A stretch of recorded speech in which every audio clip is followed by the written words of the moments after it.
Season 10, Episode 73. I am your host, Rohadi, coming at you from Treaty 7 territory in Calgary, Alberta, Canada. This is the Faith in a Fresh Vibe podcast, a podcast on decolonizing and deconstructing Christianity. Let's go.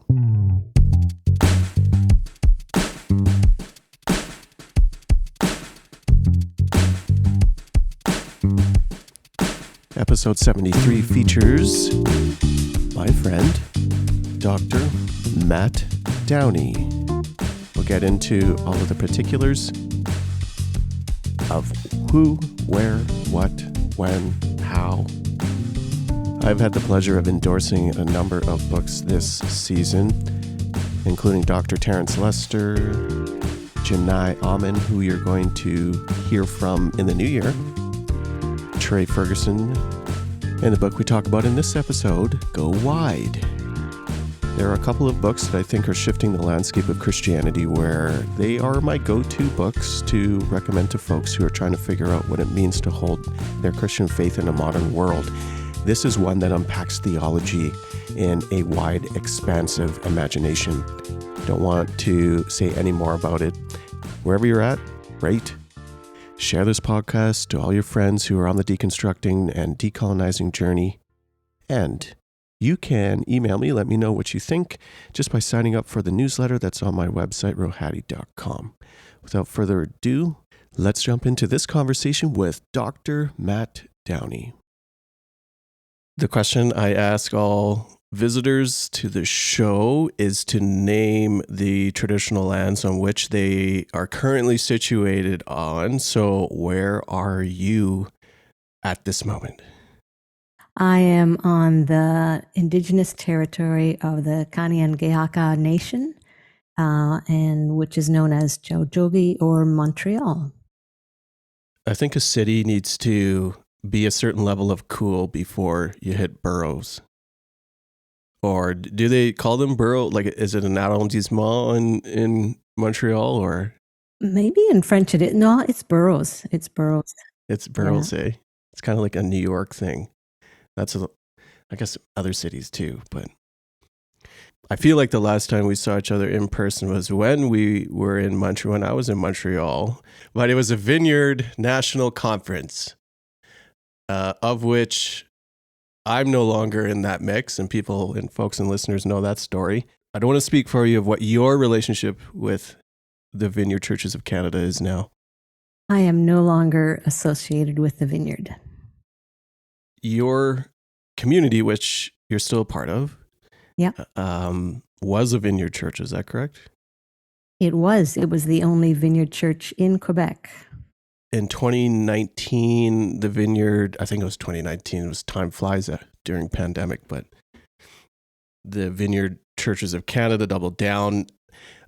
Kind of funny that they doubled down earlier than a lot of other denominations are doubling down now, but it's the normal, unfortunately, normal iteration of more conservative leaning denominations to be doubling down on same-sex marriages, or the traditional man and woman definition of marriage, unless you're the SBC and your biggest problem is whether women can even be ministers. I know. So some, like everyone's kind of, not everyone, but these, we're in an age where everything seems backwards, and some were even further behind than others. But your church was not initially one that had left in 2019 when that decision came down. Is that right? It was, I think, end of 2020, because I know it was pandemic already. When I think they started the process, the discernment process. They had a whole course that people went through. So they tried to have a process where they took about 100 of the leaders through. Right. And then at the end of that, a statement was very quickly put out that this is our statement. So anyway, I won't get into that.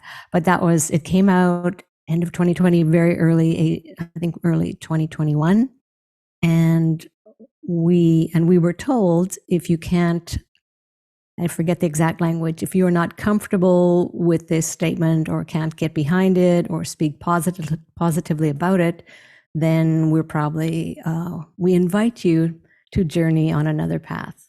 Kind of, that's how it was said. So we It were sounds almost kind. almost. It sounds, but it's not. Exclusion is never kind. So our church, we were at that time we had resigned as being pastors. So our church said, "Well, we can't. Then I guess we have no choice." They couldn't journey within the vineyard anymore, and we as leaders were asked to step down from all our roles. We were on the national team, and we were asked to give up all our roles and step away. So we did. Let's go down that road of exclusion is never kind. You have a book that is now available, and it is tracking partly your story of exclusion in the church, which I think would resonate with many people who are on a similar path of trying to figure out where they now belong in faith traditions or faith formation that has built dividing walls within them and has said some piece of them doesn't fit. Introduce us to your latest publication and how it is ushering in expansive theological imagination. Yes. And just to clarify, it really doesn't stem from my exclusion from the vineyard or reference that particular experience at all. It's much more just a general exploration of expansiveness in the world of theology, meaning how we think about God, how we interact with each other in community, how we think about church structure even, and how we interact with the biblical texts. I go through this a bit in the introduction. I talk about how I was raised on the Canadian prairies.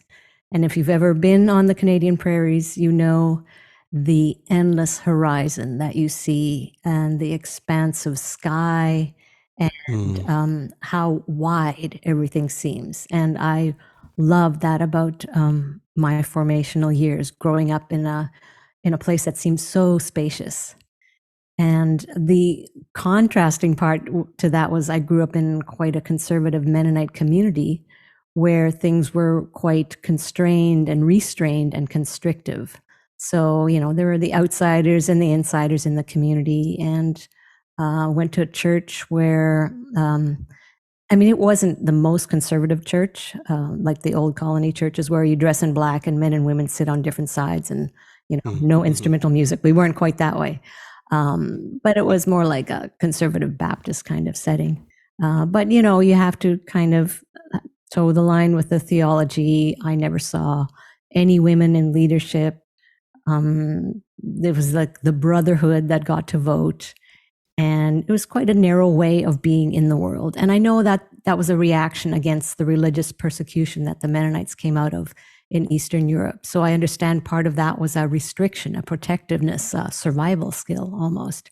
But then it carries over from generation to generation to generation, and it just becomes endless narrowness, kind of. And so this book is written, I want to situate who I was and my story so that people would know this is where my theological thinkings come from. It's not detached. I'm not writing objectively, so to speak. I'm writing as a subject within the theological world. I'm sure there isn't one moment in time, but can you name catalysts along the way that offered guideposts to a more expansive imagination where you could glimpse along that expansive prairie blue sky a possibility of something better where you could experience a greater degree of freedom in your own personhood? Definitely. I think the first one was just travel, seeing different places, different landscapes, different ways of being. So I grew up on a farm. So just traveling to different cities, I went, this is a whole different way of being. Traveling to different parts of the world, eye-opening. And then going to study theology, first of all, in a Bible school, which was still quite constrained. But later on, I studied theology in a university setting. So it's not a seminary. We're teaching a specific set of doctrines that follows a tradition. You get to study all the traditions. I'm studying alongside people who are agnostic or atheist or Greek Orthodox or Catholic or used to be Catholic or just have a lot of questions or interested in religion for some reason.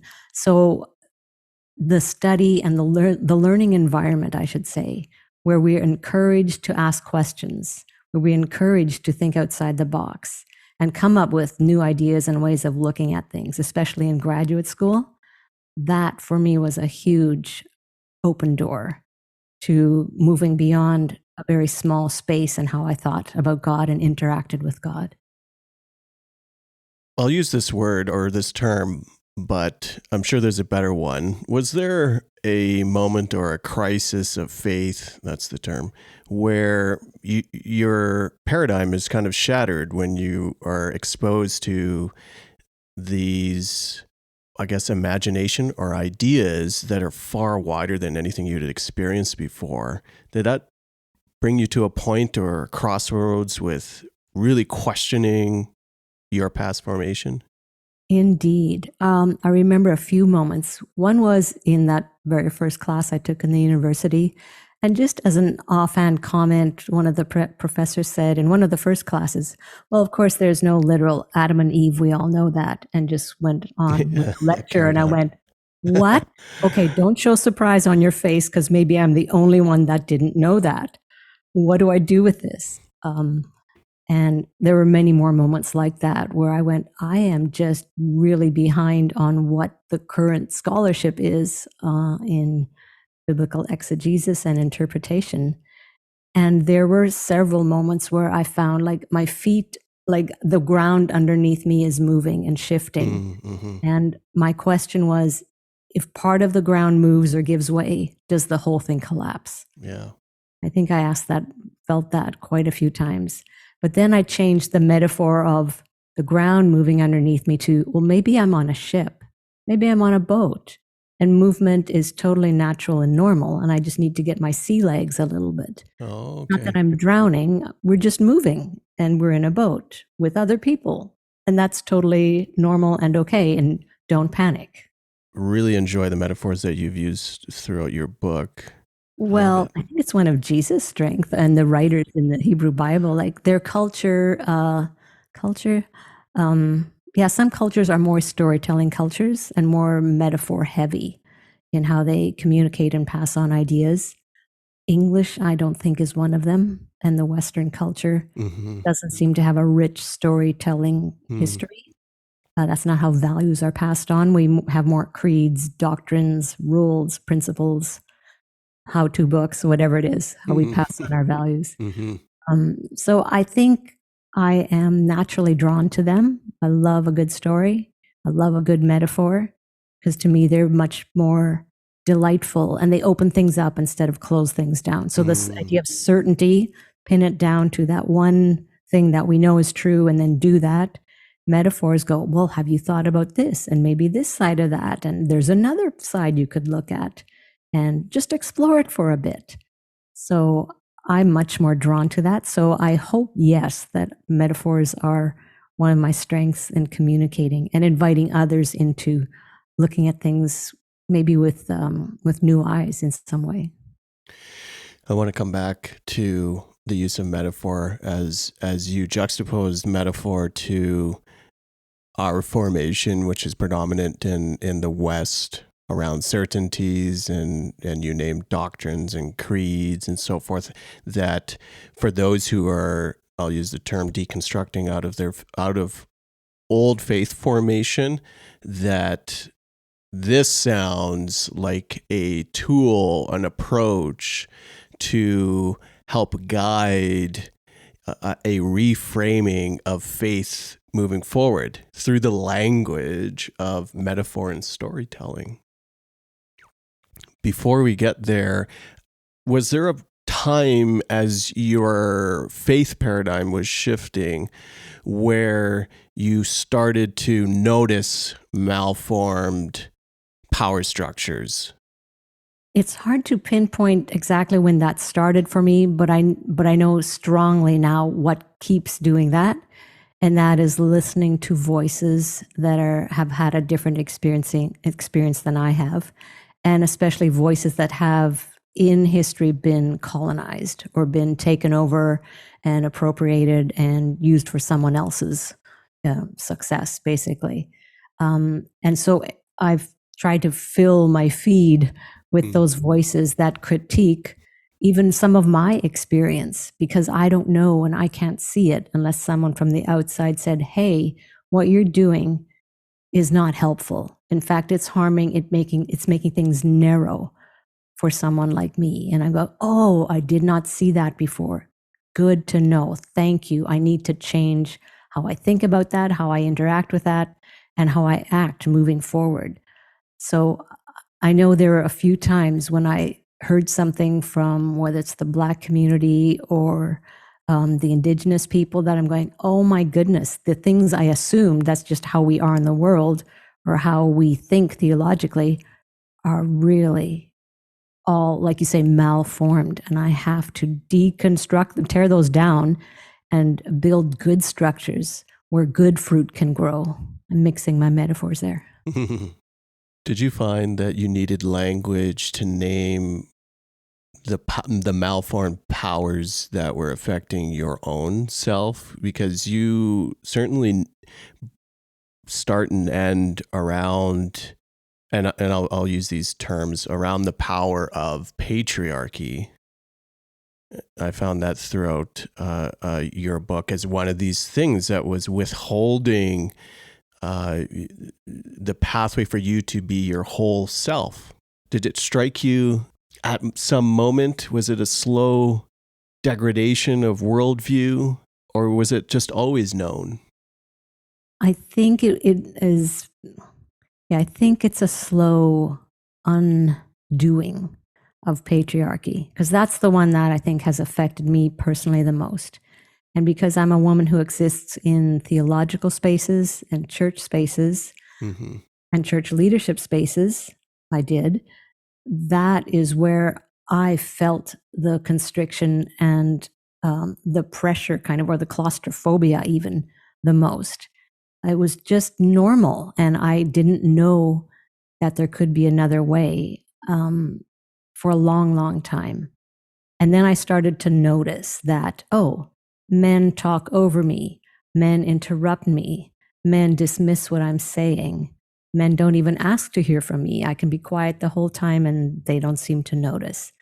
And then or they take up a lot of space. I'm very space conscious, and this just happened to me, just a few weeks ago, where I was talking to someone, and it was at a book event. So I was kind of like, people came there to hear me. Yeah. Your book. My book. And this man came up to me and said, I have a question, which it wasn't really a question. He just wanted me to affirm something that he was talking about. And then he went on and talked and talked and talked and talked. And I thought, I don't think there's any interaction happening here. I think you're just taking up a lot of space. And I went, wow, that's the quickest I've ever realized that. Usually it takes me till the next day to realize I was diminished in a space by a man who felt it was totally normal and his right to take up most of the space, even when I'm the so-called expert in the room. Your own space. Your name is on the poster. Yes. Oh, no. That's gross. You name patriarchy, but in fact, your experience in the way that you then dismantle many of these systems of oppression by offering renewed set of eyes, or that wider imagination, includes different intersections. And you have in your book here a Jesus, the revelation of Jesus, of one who dismantles power structures, is a very different Jesus to the one that upholds them. And to quote, the God revealed in Jesus is the same Christ revealed in Revelation, the Lamb that was slain. Jesus never co-opted the power of empire and its accompanying military prowess to inaugurate the kingdom of heaven, which, and I said this off air, we're like in a time where the contemporary version of Christianity, like a Jesus Christianity, is different, and it's in fact subverting Christianity.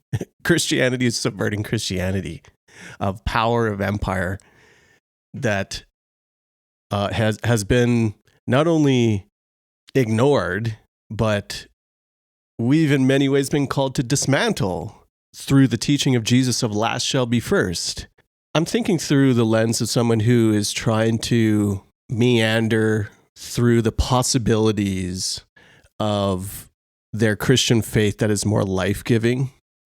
Can you kind of give us the different malformed power structures that are at play in our faith formation that we need to start touching to undo? And then the second part of that question will be, what would be the more expansive way? That's a really intense question.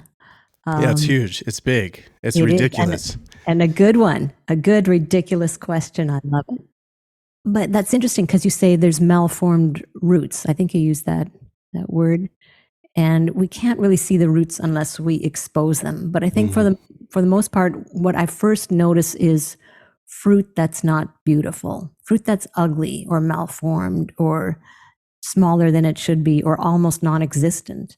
So I look at, like, one of the things I'm noticing right now is, why are the conservative Christians in my life the meanest people I know? Like, I don't understand that. And I go, oh, that's a sign of something else going on. So we've got malformation happening in somewhere. So that's my first kind of clue that something's not right, is the meanness that people have. The second one I have is that people that aren't interested in learning, they're not curious about hearing from someone else who might think differently or have a different experience. There's just a desire to declare something and have you go along with that. Like, if there's no curiosity, then why are we interacting with each other? We should be curious and delighted with other people, and especially those who have different experiences and are not like us. This should be a delightful thing for us. And instead of trying to be really in a homogenous kind of setting, have a monolith kind of way of looking at the world or experiencing God. And the impulse, and maybe it's a human impulse, I don't know, we're insecure people in many ways, to be seen as better than, or more successful than, or more in the know, or more in the right, or more whatever than someone else. And I think as soon as we do that, we have jumped into hierarchy. And what I'm trying to do in this whole book is dismantle or dismiss hierarchy and say, is it possible to exist in a world where hierarchy is not a thing? We're side by side. We're always side by side. We're not trying to be one up or one over or lorded over or be better than. All the superlatives.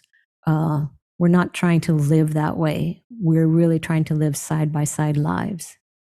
And I think as soon as I see someone trying to best someone, and I've done this myself, I've had theological discussions with someone and thought, oh yeah, I proved my point. Ha ha, they were wrong. And now I bet they feel stupid.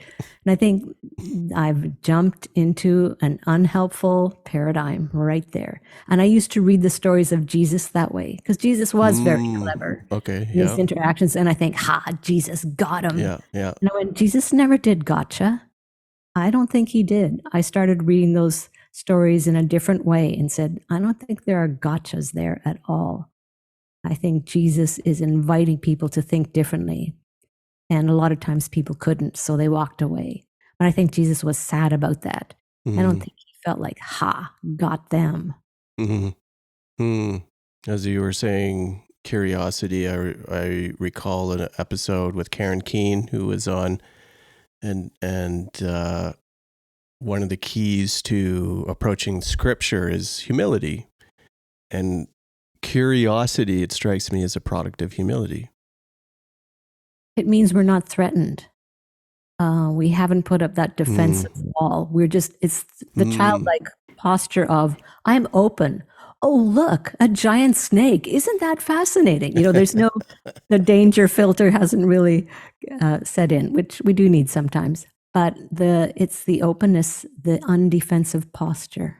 Yes, that is distinctly countercultural to so much of conservative Christianity in the West.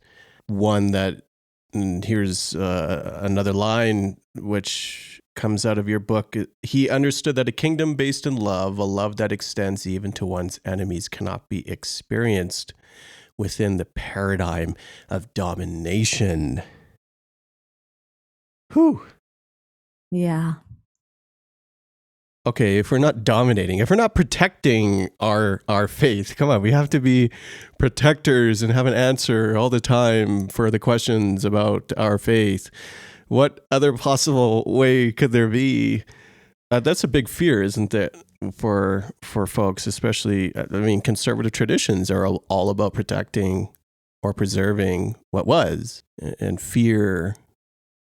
Gosh, fear gets in the way. Fear is a paralyzer. But this idea of conservative, and that not everything is bad about conservatism, because you're trying to conserve something, and you absolutely need to conserve some things. You can't spend or give away or there's some things that are worth conserving and putting energy towards that. But I think the very nature of protecting and putting up boundaries and making sure that this thing is conserved is we have to be very, very cautious about how much we use that kind of conserving energy. There have to be other energies that balance that out. Well, that's another book right there. Maybe it's a self-help book. No, I'm just kidding. Yeah. We need more. Yeah. Just one more.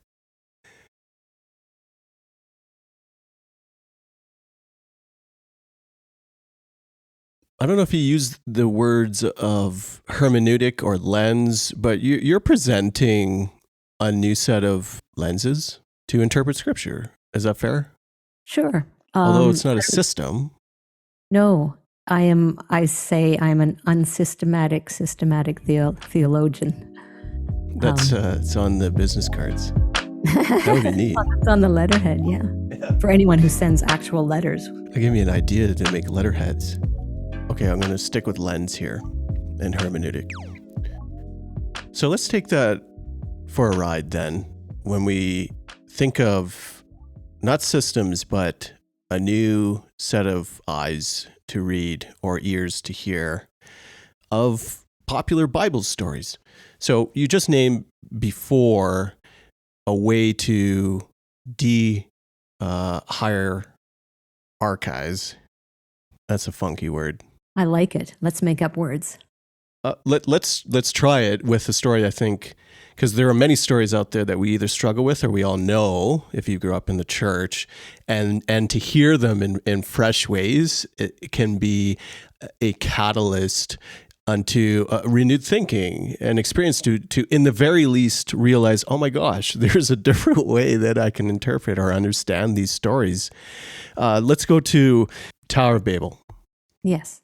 Okay, this story, people were trying to build a really tall monument to the sky because they wanted to be like gods too. And then God dispersed them, punished them, and they all had funny languages.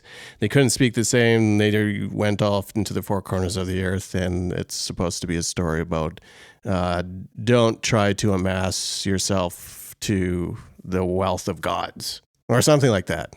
Yeah. Did I get the picture Bible version? Pretty much. And pride is terrible. Pride. Pride. Yeah. Look how high you went and look how low you are now. Yes. Okay. Is there a more life-giving way? Like, offer us a reimagination now of this story. Yeah. So when I look at that story, I actually take a few steps back and say, why is this story there? Like, what's happened beforehand? So what happened right before that was the story of Noah and kind of the people getting wiped out. So they're starting over. It's a people starting over from nothing. And so they're a bit survival mode. So then they get to this place and they go, okay, they're pioneers basically. So they get to a place, and what do? We build a central kind of building or a place to gather, which would be a tower.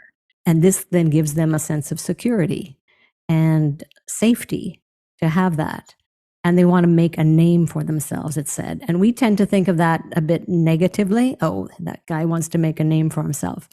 But it's actually, I don't think it's a negative thing. Wanting to make a name for yourself just speaks of you want a legacy. You want your name to carry on. You want ancestors.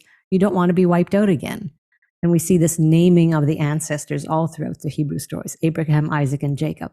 That's making a name for yourself, a name that carries on, has a legacy and gets carried forward. And you have ancestors, so you're not wiped out.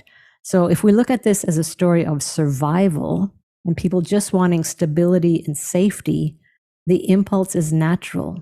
But what comes with that stability and safety is a monolithic culture. Just we are the people, and we're afraid of outsiders. And this is my whole history of people fleeing persecution, building small agricultural communities, building community churches that they all gathered around, and then not wanting outsiders around. So we all look the same in the community. That's my history, basically, in a nutshell. And then God not staying far off in the story, but coming down to walk among the people and saying, this isn't good. This is all becoming one thing. And I think it's Brueggemann actually said, this is a second reiteration of the mandate to be fruitful and multiply, be diverse, to spread out, to go interact and mingle with other cultures. This is a very creatorly impulse, is diversity and not survival mode, and hunker down and conserve. We were talking about conservatism. This is conservatism. Let's all live in one place and build towers. Yay. We feel good about that. And then God coming down and saying, no, the first thing that was said was be fruitful and multiply, not stay and be conserving, but multiplying. And so I read it as a story that is calling a people that would rather stick on safety and security, is calling them to risk and diversity. That is so good. We're going to skip so many examples, and thank you for sharing that one in the book. That you offer narrative arcs a few times of stories and reimagining what we know or have commonly heard about those stories. Let's go to Jesus and a story that after I read it in your book, I've used it in a number of different sermons, so it's getting a lot of mileage here. Jesus and the Syrophoenician woman. The woman who he calls a dog, or which is a mistranslation. It calls her a little dog, little doggy. There's a disconnect here. There's a lot of things going on. The least of which, Jesus seems to come across as super rude, demeaning, and I don't know if we can work our way out of that. And there are also social location questions and issues that are happening. So there are multiple intersections in this story. Well, how are we to approach that? Yeah, well, I don't offer the definitive approach. I'm always saying mine is one way of looking at it, and add it to all the other ways, perhaps, and see which one bears the best fruit, I guess. But good word. One of the things I don't assume, and I have some Hebrew scholars to thank for this, I don't assume that the characters in the scripture are always doing the right thing, or that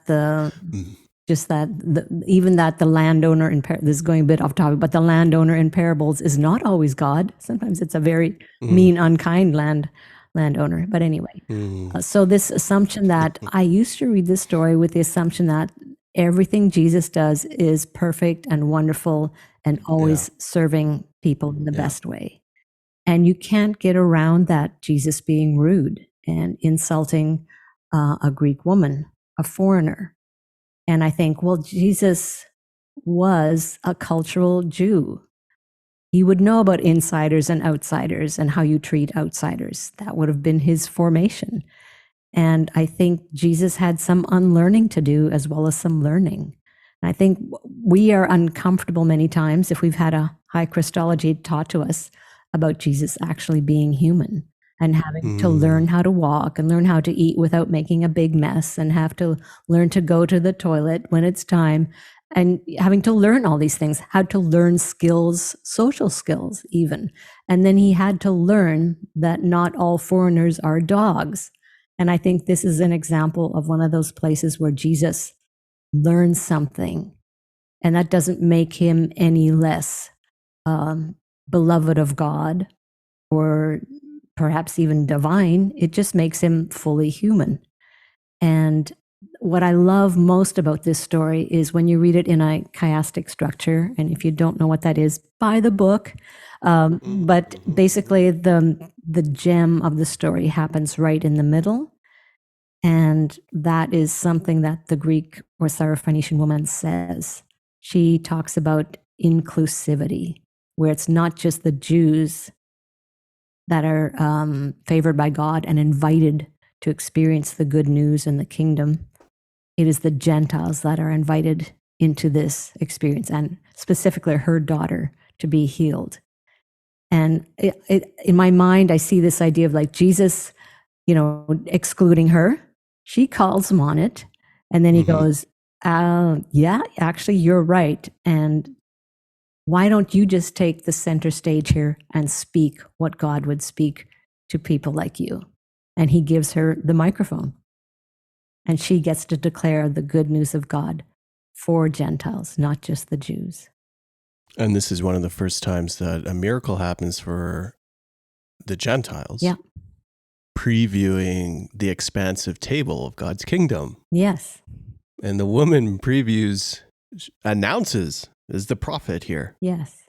So we hold that story in this tension, which challenges many views on Jesus. And as you were sharing the story, I was thinking Christian supremacy. You said high Christology. So I said Christian supremacy. Christian supremacy presupposes that even the humanity of Jesus is without error. Yet he calls the woman a dog, so that can't be. Jesus also is upturning. He is subverting many different intersections, including the exclusivity, like in other spaces, the exclusivity of God's feast table of the kingdom of God. He is undoing patriarchy through some of his actions, but in other actions, he is not. So how do we hold that tension? Let's just use and stick with patriarchy. How do we hold those tensions of, in this story, his interaction, he literally calls this woman a dog versus Jesus being a champion for women? Yeah. And I'm trying to remember where exactly in the Gospels, if it's later or earlier. I think it's earlier in the Gospel that this story happens. If I was Hank Hanegraaff, I would have my Logos open and I would just tap it into my computer. I don't know why I said that, other than that brought back memories to me listening to AM radio. Okay, I'm leafing through my book to find it. So that Mark 7. So it's Mark 7. So it is earlier on in the gospel. So I think it's the start of something. So I think that if we want to adhere to that belief that Jesus is, as human, is a learning Jesus, then this is the start of something and a broadening of his idea of what the kingdom of heaven involves and who it involves. So I think the expansiveness, as I trace many of the story arcs, there's an ever expanding invitation in many of the story arcs, and an inclusivity and a wideness that keeps multiplying. And so it's not conserving, it's multiplying, it's expanding, it's ever broadening. When you see the full fruition of this in the story of Revelation, where everything has bigger than life kind of dimensions to things. Oh, that's so good that even as we, and as good Christians should, we try to adopt the character of Jesus, we can chart this pathway, this journey of Christ's growth through the gospel stories. And you don't think of it as static, but, or rather we think of it as static, as Jesus is just God all the time, always perfect. Yeah, I think that's so good. Yeah, and even as I say it, I go, I don't know, should I be saying that? Yeah, like I still have that, that little voice in little conservative Mennonite girl going, that's wrong. That's not what we were taught. You're questioning Jesus. And then my answer always to that little voice is Trinity. Like, just don't think of Jesus as the sole carrier of the mission and message of God. It's always carried within the Trinity. So there's a dynamic, relational, mutual nature of how God interacts with God's self and with creation. And for us to just put everything on Jesus as an individual, I think reflects our tendency towards individuality in our culture. Instead of seeing Jesus is just part of a community. Well, not just, Jesus is part of a community. And that means he relies on other people. Oh, and that's so good too, that Jesus is not on his own. Boy, we have struck two, well, more than two, but just now two linchpins of Western culture, and that's individualization around Jesus being, it doesn't need community, they're just off to the side or something. And the other piece, I keep on bringing in like white supremacy here.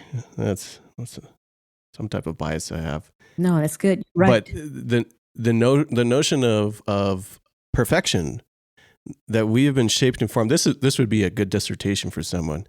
Maybe it's already been written, but the notion of perfection, that Jesus is being perfect all the time. And I wonder its relationship. So throughout Christian history of perfection, was that what the church fathers and desert mothers all thought about? Or in what manner is that a formation out of white supremacy, as in white supremacy that creates standards of perfection? And that's why it matters to us. So, something connected there.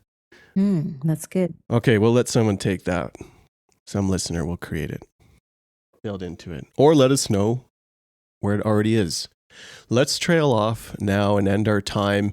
Thank you for the two stories. There are so many more in God is Wide, available wherever books are sold. It's actually Go Wide. We changed the title. Oh, not God is Wide. Go Wide. I just read it off the PDF, and then I looked at let's end with sticking with Jesus and that growth and the more expansive imagination. How is belonging today, but how is belonging reimagined in Jesus? One of the major themes that I try to convey is this withness of God. And another word for that would be solidarity, meaning there's someone with us on the journey. There is someone that journeys to us. We don't have to journey to God, who journeys to us, who is with us in transition periods, and in births and in deaths and in challenges. I think that's the whole point kind of the incarnation, is this idea of not that we belong to the divine community. Again, we're invited to participate in that belonging, but that in some way the divine community belongs to us just as much in the human experience, because there's a solidarity of coming with us on our journey. And I think everywhere, and belonging is really a fabulous lens through which to read the stories, not only of Jesus, but of the nation of Israel and their interactions with other nations, and how that whole belonging, unbelonging, chosen, unchosen dynamic really plays out. When the very first thing that is said in the Abrahamic covenant is, I am going to bless you so that you can bless all the nations. And it's like Abraham just heard, I'm going to bless you, and kind of forgot about I'm just a conduit for everyone else. It's like God gave me, $100 and said, go feed everyone. Not that $100 would get you much these days. But they kind of forgot. The nation of Israel keeps forgetting that what they have been given, this gift they've been given, is to share with everyone. And I think Jesus comes along as a reminder in many ways, and is always prying open that door of belonging. In fact, he's saying, I'm the door. So I'm always open, right? I don't shut the door on people. I'm always open. I think of that story of the banquet where Jesus is inviting people to come, and they're going, sorry. I think of the story of the parable of the rich man who invited people to a banquet, and they all had excuses. No, can't come. Sorry, busy, got cows, wives, all kinds of stuff happening in my life, as you do. And then having to saying, well, this is a banquet, it's happening. Throw open the doors to everyone. Just bring everyone in that you find on the street. I really don't care who they are, because it's a banquet. It's happening. It's for everyone. And if you don't want to come, well, the door is open. But if you don't want to come, that's on you, I guess. So this idea of welcome and belonging, that has been extended to us. How can we then be stingy with that to others? I think that's the question I ask myself and my Christian tradition very often. How can we be stingy? How can we be mean? How can we be exclusionary? How can we say no to people? How can we feel superior or supreme in some way, when that's not what has been given to us in the witness and solidarity of God? And I think of the fruit of what those things produce and the lack thereof, or the malformed or the spoiled fruit of these traditions that are the narrow way, or a narrow way. And far be it from me or from us to start categorizing where traditions are and measuring them against each other.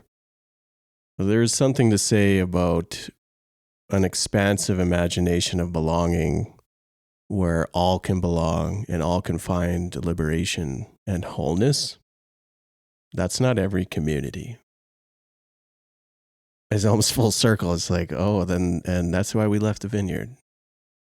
Yeah. Oh, and that's why we are losing so many friends and even family from our past lives.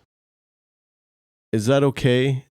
Like, is there a word you may no longer have on the business card, pastor, but what is the pastoral words for us as we leave behind pieces of our experience, our history, our life? What's the pastoral benediction for us to trail off with then? Because those are heavy things, right? Yeah. For those who are struggling, or for those who have left behind, or for those who are wondering, is it okay to leave behind a past life and past formation and our past religion and the people even associated with that? Can you offer us a word of encouragement, of expansive imagination from your book to trail us off? Sure. And I'm just reading from the last chapter here, page 166. Going wide theologically starts with broadening our understanding of how we engage with the scriptures. This broadening then has implications for how we define God as singular or communal, and how big we draw the circle which defines us. Going wide allows us to abandon the need for certainty, becoming less interested in being proven right and more invested in mutual belonging and the well-being of all creation. Going wide means becoming more alive to the height and the width and the depth of the boundless love of the divine community. Going wide is participating in the divine dance.